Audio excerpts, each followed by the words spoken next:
Second Chronicles chapter 33. Manasseh was 12 years old when he became king, and he reigned in Jerusalem 55 years. He did evil in the eyes of the Lord, following the detestable practices of the nations the Lord had driven out before the Israelites.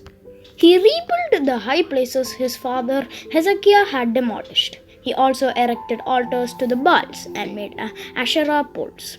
He worshipped them.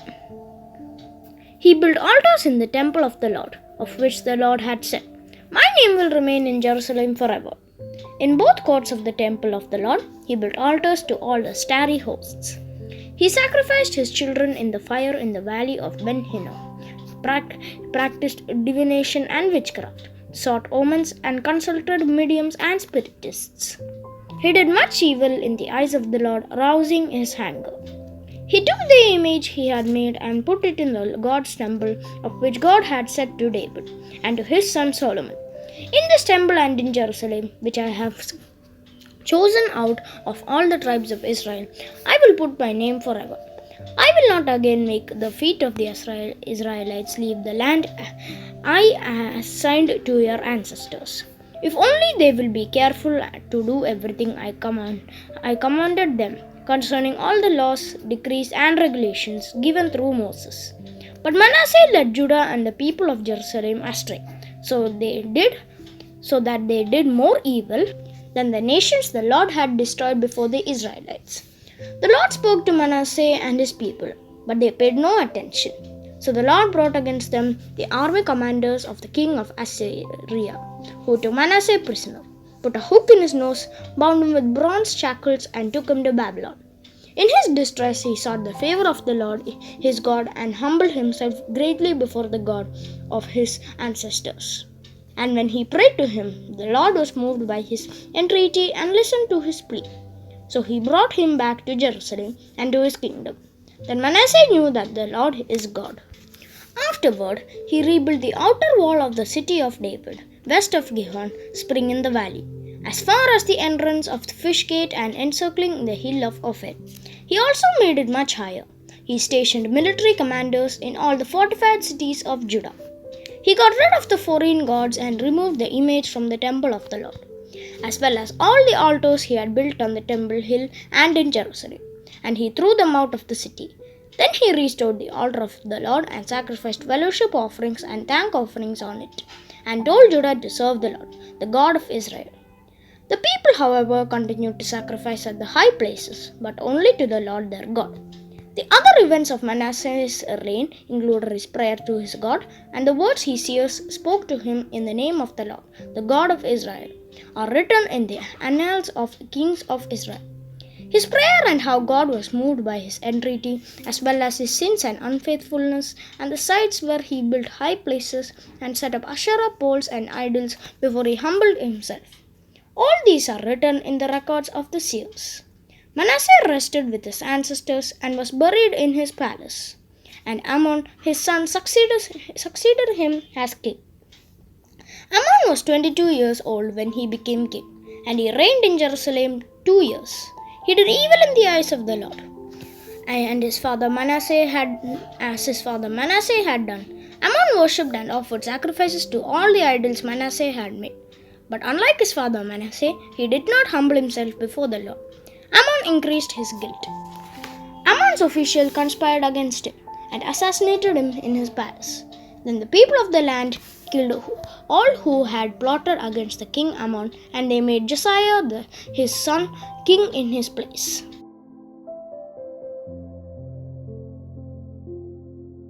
Second Chronicles chapter 34. Josiah was 8 years old when he became king, and he reigned in Jerusalem 31 years. He did what was right in the eyes of the Lord and followed the right ways of his father David, not turning aside to the right or to the left. In the 8th year of his reign, while he was still young, he began to seek the God of his father David. In his 12th year, he began to purge Judah and Jerusalem of high places, Asherah poles, and idols. Under his direction, the altars of the Baals were torn down. He cut to pieces the incense altars that were above them and smashed the Asherah poles and the idols. Then he broke these to pieces and scattered over the graves of those who had sacrificed to them. He burned the bones of the priests on their altars, and so he purged Judah and Jerusalem. In the towns of Manasseh, Ephraim, and Simeon, as far as Naphtali, and in the ruins around them, he tore down the altars and the Asherah poles, and crushed the idols to powder, and cut to pieces all the incense altars throughout Israel. Then he went back to Jerusalem. In the 18th year of Josiah's reign, to purify the land and the temple, he sent Shaphan, son of Azaliah, and Maaseiah, the ruler of the city, with Joah, son of Joahaz, the recorder, to repair the temple of the Lord his God. They went to Hilkiah, the high priest, and gave him the money that had been brought to the temple of God, which he said the Levites who were in the gatekeepers had collected from the people of Manasseh, Ephraim, and the entire remnant of Israel, and from all the people of Judah and Benjamin, and the inhabitants of Jerusalem. Then they entrusted it to the men appointed to supervise the work on the Lord's temple. These men paid the workers who repaired and restored the temple. They also gave money to the carpenters and builders to purchase dressed stone and timber for joists and beams for the buildings that the kings of Judah had allowed to fall into ruin. The workers labored faithfully over them to direct where the Jahath and Obadiah, Levites descended from Merari, and Zechariah and Meshullam descended from Kohath. The Levites, all who were skilled in playing musical instruments, had charge of the laborers and supervised all the workers from job to job. Some of the Levites were secretaries, scribes, and gatekeepers. While they were bringing out the money that had been taken into the temple of the Lord, Hilkiah the priest found the book of the law of the Lord that had been given through Moses. Hilkiah said to Shaphan, the secretary, "I have found the book of the law in the temple of the Lord." He gave it to Shaphan. Then Shaphan took the book to the king and reported to him, "Your officials are doing everything that has been committed to them. They have paid out the money that was in the temple of the Lord and have entrusted it to the supervisors and workers." Then Shaphan the secretary informed the king, "Hilkiah the priest has given me a book." And Shaphan read from it in the presence of the king. When the king heard the words of the law, he tore his robes. He gave these orders to Hilkiah, Ahikam son of Shaphan, Abdon son of Micah, Shaphan the secretary, and Azariah the king's attendant. "Go and inquire of the Lord for me and for the remnant in Israel and Judah about what is written in this book that has been found. Great is the Lord's anger that is poured out on us, because those who have gone before us have not kept the word of the Lord. They have not acted in accordance with all that is written in this book."